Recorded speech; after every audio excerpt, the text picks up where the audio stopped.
Hi! Kamusta kamo tanan? Ang ngalan ko si Adrian. Mastoryahanay naman kita parte sa pahamot. Ini nga pahamot nga luyag ko istorya sa inyo subong tawag siya Le Baiser du Dragon for Women.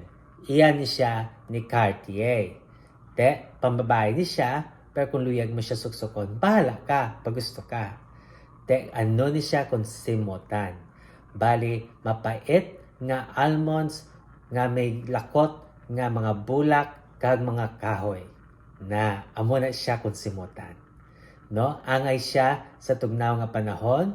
Ang temperatura nga para sa iya is between 50 to 70 degrees Fahrenheit o kung 10 to 21 degrees Celsius.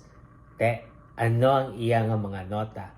For the top, we have amaretto, bitter almond, gardenia, kag neroli. Ang amaretto do ilimno na siya, kag may ara siya bitter almond, amo nang gihatag siya sim pagkapait.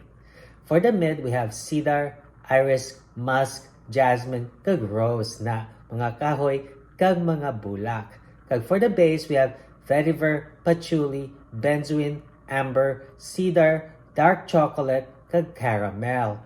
Na may amber siya, gahatag sing iya nga pagkainit, kag may dark chocolate nga pait naman, kag caramel nga jutay nga pagkatamis. No?